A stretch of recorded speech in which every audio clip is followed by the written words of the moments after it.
हिंदी कथा जगत की प्रसिद्ध एवं वरिष्ठ लेखिका डॉक्टर उर्मिला शिरीष जी की कहानी आज सुनिए तर्क से परे, मेरी ज़ुबानी। मैं हूँ सीमा सिंह। भाभी जी, मैं दिनेश बोल रहा हूँ। मुझे अरुण से तुरंत बात करने की ज़रूरत है, लेकिन उसका फ़ोन नहीं मिल रहा है। आप उसका वैकल्पिक नंबर आजमा सकते हैं। आखिर बात क्या है? आप चिंतित लग रहे हैं। आशा है कि सब ठीक होगा। मैं आपसे बाद में बात करूंगा भाभी जी। धन्यवाद, नमस्ते। थोड़ी देर में बात करती हूँ। क्या हो सकता है? क्या ये कोई व्यक्तिगत मामला, पारिवारिक मामला, या दोस्तों के बीच का मामला, या पूरी तरह से कुछ और हो सकता है? उसके सीने में बेचैनी, चिंता का भाव उमड़ पड़ा। ये संभवतः कोई सामान्य बात नहीं थी, अन्यथा दिनेश इतना चिंतित नहीं होता। क्या उसे अरुण को फ़ोन करके पूछना चाहिए? सभी दोस्तों के पास एक व्हाट्सएप ग्रुप था जहां सभी पारिवारिक और उत्सव संबंधी विवरण साझा किए जाते थे। समूह ने प्रतिभागियों के परिवारों में जन्मदिन, वर्षगांठ और कभी कभी मृत्यु के लिए भी एक उपयोगी अनुस्मारक के रूप में कार्य किया। अरुण रोज सुबह व्हाट्सएप ग्रुप चेक करता था। उन्होंने सभी को मैसेज भी किया और उनसे बातचीत भी की। व्हाट्सएप ग्रुप ने अरुण के जीवन में भावनाओं, समाचारों और पारस्परिक संबंधों की एक नई लहर ला दी थी। अरुण को समूह में वो नवीनता मिली जिसकी उसे लगातार तलाश थी। उनका दिमाग हमेशा आगे की ओर दौड़ता हुआ इस नए क्षेत्र में फलता फूलता था। वो खुद को इस विचार में व्यस्त रखता था कि आगे कहाँ जाना है। किसी दोस्त का जन्मदिन मनाना है या किसी दोस्त के माता पिता का 75वां जन्मदिन मनाना है। ऐसा लग रहा था जैसे अरुण लगातार प्यार, खुशी, अपनेपन की भावना और उल्लास के वशीभूत हो। लेकिन ये कौन सी भयानक खबर थी जो व्हाट्सएप ग्रुप तक नहीं पहुंची? दिनेश ने फ़ोन किया था। क्या आप उससे बात करने में कामयाब रहे? हाँ, मैंने किया। बहुत बड़ी समस्या खड़ी हो गई है। अरुण की आवाज़ उदासी और चिंता से भरी हुई थी। क्या समस्या है? किसकी समस्या? वही अल्ताफ जिसके घर हम रुके थे, फरजाना के भतीजे के घर में। उसने अपने माता पिता को बेरहमी से पीट कर घर से निकाल दिया है। क्यों? और उन्हें बेरहमी से मारने के बाद भी? ऐसा क्या हुआ होगा कि नौबत यहाँ तक आ पहुँची? ऐसा क्यों हुआ, इसका मेरे पास कोई जवाब नहीं है। घरेलू समस्याएं? मैं आपसे बाद में बात करूँगा। केवल घरेलू मुद्दों के कारण माता पिता को कौन छोड़ देता है? अब उनका क्या होगा? वे कहाँ हैं? वे कैसे हैं? क्या उन्होंने पुलिस को सूचित किया है या नहीं? बेचारी हमीदा चाची के एक पैर में तकलीफ है। वो हर तरफ से फंस गई है और असहाय हो गई है। उसके हाथ में कुछ भी नहीं है। उसने अपना रिजॉर्ट खोलने में मदद करने के लिए अपनी सारी बचत खर्च कर दी। दिनेश क्या चाहता है? वो वहाँ है, ठीक है। हम सभी इस बात पर विचार कर रहे हैं कि हम इन दोनों की कैसे मदद कर सकते हैं। फरजाना मेरी सहपाठी थी। उसने मुझ पर पूरा भरोसा किया। उसके जाने के बाद पूरा परिवार बिखर गया। तुम सब यहाँ बैठकर क्या कर सकते हो? बिल्कुल यही तो हम सोच रहे हैं। अरुण ने समूह के सभी सदस्यों को बुलाया और कहा, हमें हमीदा चाची की मदद के लिए जो भी संभव हो वो करना चाहिए। सब लोग सोचें और 1 घंटे में मेरे पास वापस आएं। वे इस समय कहाँ हैं? दिनेश के घर पर। लेकिन वो कब तक दिनेश के साथ रह सकते हैं? दिनेश के घर में खुद 7-8 सदस्य हैं। तब फिलहाल मैं 20,000 रुपये भेज रहा हूँ। इससे कैसे मदद मिलेगी? इससे उन्हें कम से कम कुछ समय के लिए काम चलाने में मदद मिलेगी। दिनेश, वहाँ किराए के मकान का कितना खर्च आएगा? अरुण ने पूछा। 3-4 हज़ार रुपये प्रति माह, शायद और भी ज़्यादा। हमें संभवतः अग्रिम राशि भी देनी होगी। फिलहाल हम सभी मिलकर 1 साल के किराए के लिए राशि हस्तांतरित करेंगे। मैंने सभी को सूचित कर दिया है और आपके खाते का विवरण भी साझा कर दिया है। ठीक है। ये दोनों सदमे की स्थिति में हैं। वे रो रो कर थक गए हैं। हमीदा चाची और गफूर चाचा को किसी भी तरह ये महसूस नहीं होना चाहिए कि हम उन पर दया कर रहे हैं या उनसे सहानुभूति दिखा रहे हैं। वो एक स्वाभिमानी, मेहनती महिला हैं। गफूर चाचा भी कुछ ना कुछ करेंगे। लेकिन ये फंड कब तक चलेंगे? धीरे धीरे वे सूख जाएंगे तब। अभी हम पैसे दे रहे हैं, लेकिन इसे जीवन भर कौन देगा? उसने अरुण से कहा। तो क्या हमें इसे नहीं देना चाहिए और उन्हें सड़कों पर भूखा मरने देना चाहिए? हर हाल में दे दो। आपको भी देना चाहिए। अगर आप लोग उनका समर्थन नहीं करेंगे तो कौन करेगा?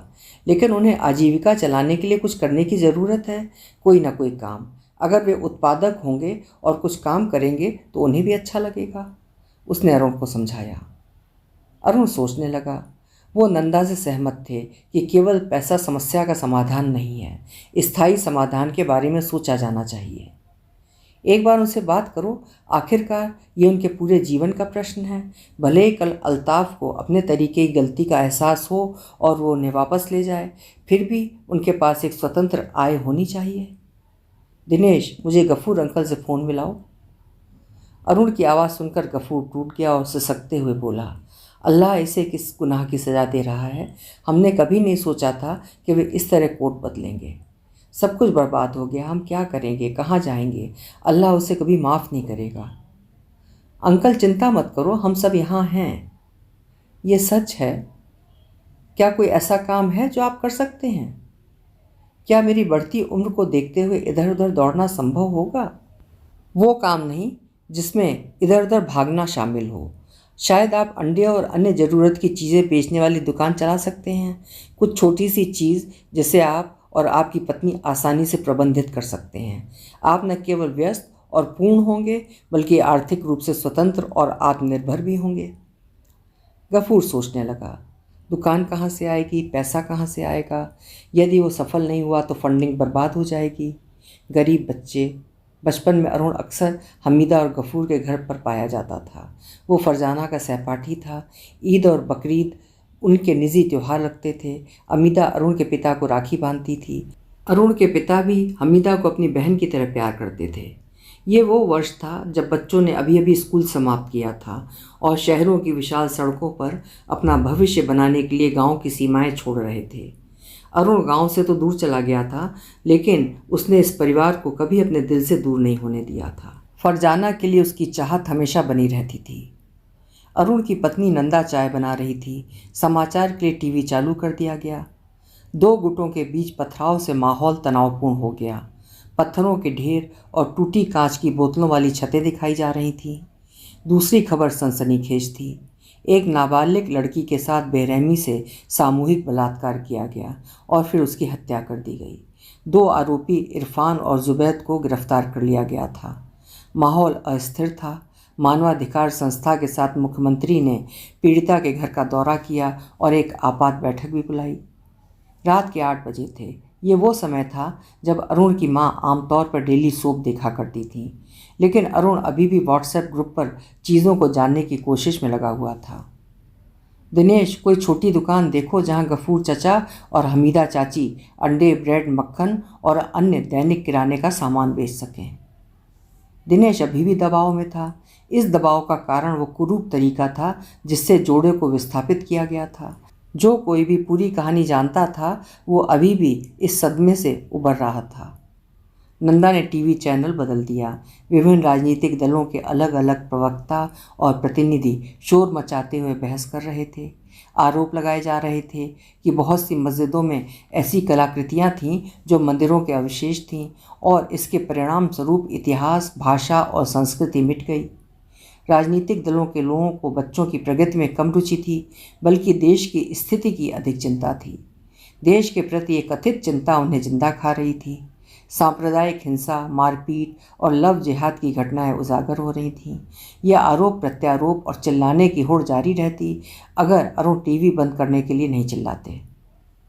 इन स्वघोषित धर्मगुरुओं, धार्मिक कट्टरपंथियों और शहर के राजनेताओं को इस बात का कोई अंदाज़ा नहीं है कि देश के दूर दराज के इलाकों में रहने वाले लोगों को ये अंदाज़ नहीं है कि ये जो टीवी पर बैठकर लोग बात कर रहे हैं ये एक दूसरे के साथ कैसा व्यवहार करते हैं। ये टीवी के स्क्रीन पर सिर्फ दिखावा करते हैं। उनका पाखंड मुझे बीमार कर देता है। तुम इतने परेशान क्यों हो रहे हो? जानते हो कि टीवी चैनल सिर्फ अपनी रेटिंग बढ़ाने के लिए ऐसा करते हैं। आप चाय पिएं, नंदा ने टीवी बंद करते हुए कहा। दिनेश को दुकान मिल गई है। हम सामूहिक रूप से 1 साल के लिए किराया बढ़ाने में भी कामयाब रहे हैं। ये अच्छा है, अब वे व्यस्त रहेंगे। मैं शुरू से ही यही उम्मीद कर रहा था। हमें और कितने पैसे की आवश्यकता होगी? लगभग 1 लाख रुपए। दिनेश फ़ोन पर लॉजिस्टिक्स और गणित समझा रहे थे। अब हमें बस ये सुनिश्चित करना है कि अल्ताफ़ वहाँ ना पहुँच पाए। हम हमीदा चाची को भी आश्वस्त करेंगे कि जब तक हम जीवित हैं उन्हें चिंता करने की ज़रूरत नहीं है। घर में राशन भर गया है, बिस्तर और कपड़ों की भी व्यवस्था कर दी गई है। मेरे पास एक अतिरिक्त स्टोव और सिलेंडर था जो मैंने उन्हें दे दिया है। अब वे अपने घर में खुश हैं। अरुण, बहुत सारे लोग उनकी मदद के लिए आगे आए हैं। बहुत से लोग गफूर चाचा और हमीदा चाची को पसंद करते हैं। मुझे चिंता है कि कहीं वे गुस्से में आकर अल्ताफ़ की पिटाई न कर दें। हाँ, कुछ लोगों को छोड़कर हर कोई मदद के लिए आगे आया है। वे कह रहे हैं कि अल्ताफ़ ने अपने बूढ़े माता पिता की देखभाल की जिम्मेदारी से हाथ धो लिया है और अब आराम की ज़िंदगी जी रहा है। मैं उसका ख्याल रखूँगा, चिंता मत करो। मैं फरजाना के सम्मान में चुप रहता था, लेकिन जैसे ही उसका निधन हुआ उसने अपना असली रंग दिखा दिया। आखिरकार अरुण चिंता मुक्त हो गया। पिछले कुछ दिन सिर्फ कॉल्स और समन्वय से भरे हुए लग रहे थे।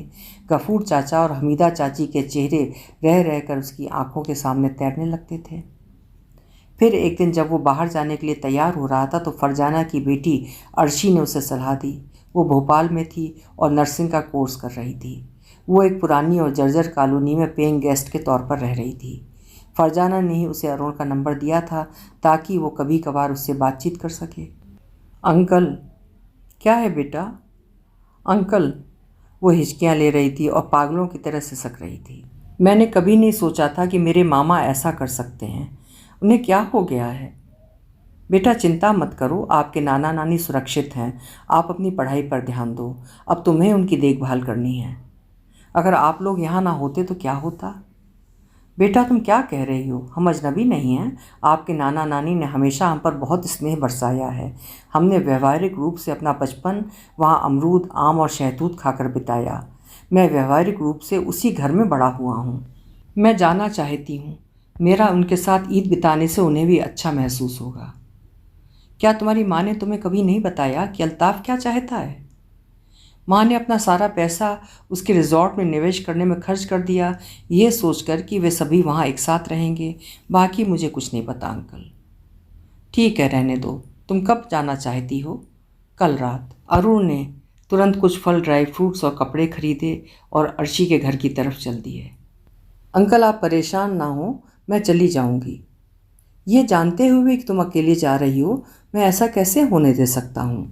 अपने घर का पता और लोकेशन भेजो, मैं और नंदा आते हैं। ऐसे ही ढूंढते हुए ये दोनों अर्शी के घर पहुंच गए।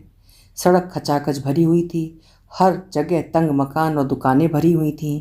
सड़क या तो गंदी थी या अंधेरे में डूबी हुई थी। अर्शी इतनी गंदी जगह पर रहती है? चारों ओर नज़र गड़ाते हुए नंदा ने पूछा। अंकल मुझे क्षमा करें, लेकिन मैं आपको यहाँ नहीं बुला सकती। अगर कोई मिलने आता है तो मकान मालिक को ही पसंद नहीं। वो बहुत सारे अनावश्यक प्रश्न पूछता है और संदेहास्पद भी हो जाता है। अच्छा, तो हम बाहर खड़े हैं फूलों की दुकान के पास। लगभग 15 मिनट तक इंतज़ार करने के बाद उन दोनों ने देखा कि कमज़ोर पतली लड़की एक बैग और पैकेट पकड़े हुए और पैर घसीटते हुए उनकी तरफ आ रही है। अंकल, अर्शी ने आवाज़ लगाई। तुम कुछ खाती हो या नहीं? नंदा ने हंसते हुए पूछा। मैं खाती हूँ आंटी, अर्शी ने हंसते हुए जवाब दिया। मैं जो कुछ भी हासिल कर सकती हूँ वो हासिल कर सकती हूँ।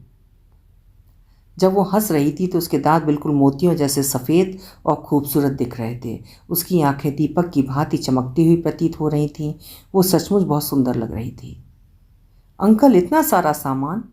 हाँ, हमारी तरफ से इसे अपने नाना नानी को दे देना, अरुण ने उसके बालों को प्यार से सहलाते हुए कहा। और पहुंचते ही कॉल करना। अपने नाना नानी को सांत्वना दे और उन्हें प्रेरित करना। उनसे कहना कि जब तक हम जिंदा हैं उन्हें चिंता करने की ज़रूरत नहीं। हम जल्दी ही उनसे मिलने आएंगे। ईद का आनंद लें और इसे अच्छी तरह मनाएं। हाँ, अर्शी ने अपनी सीट पर बैठते हुए कहा। घर पहुंचकर अरुण ने राहत की सांस ली। ये अच्छी बात थी कि हम गए और अर्शी से मिले। मुझे नहीं पता कि इस देश के लोगों के साथ क्या हो रहा है। बच्चे इतने आत्म केंद्रित कब हो गए? अल्ताफ़ का चेहरा देखकर किसी ने सोचा भी नहीं होगा कि वो अपने अंदर इतना पाप और बुराई लेकर बैठा है। अरुण ने गुस्से में कहा। जाने भी दो, अब वैसे भी सब कुछ ठीक है ना। मैं ऐसा कैसे होने दे सकता हूँ नंदा? उसने अपने माता पिता के खिलाफ हाथ उठाया, उनके जीवन भर के प्रयासों को बर्बाद कर दिया और उन्हें बेघर कर दिया। आपने वो सब किया जो आप कर सकते थे, भविष्य में भी सब ठीक रहेगा। नंदा ने चर्चा के उस विशेष विषय को प्रभावी ढंग से समाप्त करते हुए कहा। खबर लगाओ। खबर में वही पुरानी बकवास होगी, बहस, आरोप और गालियां। फिर भी हमें कम से कम पता तो होना चाहिए। देश के एक खास प्रांत में मॉब लिंचिंग की एक घटना पर जोरदार चर्चा और बहस हो रही थी। शहर प्रतिकूल माहौल का सामना कर रहा था। बाजार और दुकानें बंद थीं। पुलिस आश्वासन दे रही थी। यह संभावना नहीं थी कि घायल व्यक्ति जीवित बचेगा। पीड़िता के परिजन विरोध कर रहे थे। राजनीतिक दल एकता का दावा कर रहे थे। उफ, क्या आजकल लोग यही सब कर सकते हैं? क्या किसी के पास करने के लिए कोई ठोस उपयोगी काम नहीं है? काश कोई ठोस उपयोगी काम मिल जाता, नंदा ने चिढ़कर कहा। क्यों? अगर हमीदा चाची और गफूर चाचा अपनी उम्र में काम कर सकते हैं तो ये आलसी और बेकार लोग काम क्यों नहीं कर सकते? उनसे जो भी काम बन सके उन्हें करना चाहिए। वे बस भीड़ बनाते हैं और हर जगह इकट्ठा होते हैं क्योंकि आप सभी ने उनका समर्थन किया। इन लोगों का समर्थन करने वाला कौन है? ठीक है, विषय बदलो और अर्शी से फ़ोन लगाओ, अरुण ने नंदा से कहा। हाँ अंकल, कोई दिक्कत नहीं है, आप कृपया चिंता न करें, मैं सुबह फ़ोन करूँगी। ठीक है अंकल, शुभ रात्रि। आप सो जाइए अंकल, रात के 2:30 बज चुके हैं और आप लोग अभी जाग रहे हैं, मेरी चिंता कर रहे हैं। जब तक मुझे आप लोगों का समर्थन है मैं कभी अकेली नहीं हो सकती। शुभ रात्रि अंकल, खुदा हाफिज़। लेकिन अरुण घड़ी की सुइयों को देखकर हिसाब लगा रहा था कि कब सुबह होगी, कब अर्शी घर पहुंचेगी, ताकि वो सबका हालचाल पूछ सके। अभी आप सुन रहे थे डॉक्टर उर्मिला शिरीष जी की लिखी हुई कहानी तर्क से परे। टीवी के स्क्रीन पर विभिन्न राजनीतिक दलों के लोग बैठकर जो बहस मुसाहबे, झगड़े, आरोप प्रत्यारोप लगाते हैं एक दूसरे के ऊपर, वास्तव में वो दिखावा अधिक होता है, स्क्रिप्टेड होता है। टीवी चैनल्स अपनी रेटिंग बढ़ाने के लिए इस तरह के कार्यक्रम आयोजित करते हैं। आम जनता स्क्रीन पर ये सब देखकर उससे प्रभावित होती है, जिसका जहर पूरे समाज में, देश में फैलता है। शायद लेखक यही संदेश देना चाहता है इस कहानी के माध्यम से। कल फिर मिलेंगे। आपका समय शुभ हो।